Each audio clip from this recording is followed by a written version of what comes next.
بسم اللہ الرحمن الرحیم۔ ایک بندہ اگر بازار گیا اور نظر صاف لے کر واپس آ گیا تو اس کا راستہ نیک ہو گیا۔ اللہ کریم بعض اوقات کسی کی ایک ادا کو پسند فرما کر سرفراز کر دیتا ہے۔ تکلیف مقام صبر سے متعارف کروانے کے لیے آتی ہیں۔ علم کی لگاؤ کا نشہ عمل سے دور کر دیتا ہے۔ جس نے ماں باپ کا ادب کیا اور ماں باپ کا حکم مانا وہ مکمل طور پر دیندار بن گیا۔ اللہ کو ماننے والا اور انسانوں کو نظر انداز کرنے والا جھوٹا ہے۔ ناشکری کب ہوتی ہے؟ جب اللہ کے کیے ہوئے احسان سے غلط فائدہ اٹھایا جائے۔ اپنے آپ کو دنیا سے دور کر دو تو جلدی اللہ کے قریب ہو جاؤ گے۔ دانا آدمی دھوکہ دیتا بھی نہیں اور دھوکہ کھاتا بھی نہیں۔ جس بندے کے بارے میں آپ کی زبان سے اچھے کلمات نکل چکے ہو اس کے بارے میں کبھی آپ کی زبان سے غلط الفاظ نہیں نکلنا چاہیے۔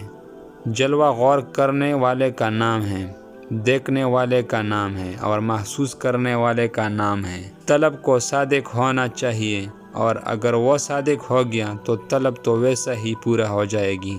اچھے لوگوں کو متاثر کرنا اچھی بات ہے اور برے لوگوں کو متاثر کرنا بری بات ہے۔ جب تک یہ تمیز نہ ہو کہ اچھے کون ہیں اور برے کون ہیں تو متاثر کا عمل جہالت ہے۔ ایسے بھی ہوتا ہے کہ کسی نے صرف محبوب کا ذکر سنا اور ایسے محبت ہو گئی۔ یہ بڑے نصیب کی بات ہے۔ اور جن کو محبوب نہیں ملتا ان کو دیکھنے کے بعد نہیں مل۔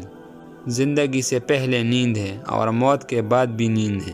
نیند کے دوران عمل کا احساس خواب کہلاتا ہے۔ آپ لوگ شکر کرو کہ آپ کا دین ملا اور باقی لوگوں کو دنیا ملی۔ سکون قلب ایک ایسی واحد خواہش کو دریافت کرنا ہے جس پر باقی تمام خواہشات قربان ہو جائے۔ نہاتے وقت سر پر ایلو ویرا لگا لو، بوڑھے ہو جاؤ گے مگر بال سفید نہیں ہوں گے۔ اللہ کی طرف وہی جاتا ہے جس کے ساتھ اللہ ہوتا ہے، ورنہ کوئی انسان اللہ کی طرف نہیں جا سکتا۔ محبوب جس پر اشکار نہیں ہوگا اس سے محبت نہیں ہوگی۔ جس کے پاس مرتبہ تھا اس کے پاس علم نہیں تھا، جس کے پاس علم تھا اس کے پاس مرتبہ نہیں تھا۔ محبوب جس پر اشکار نہیں ہوگا اس سے محبت نہیں ہوگی۔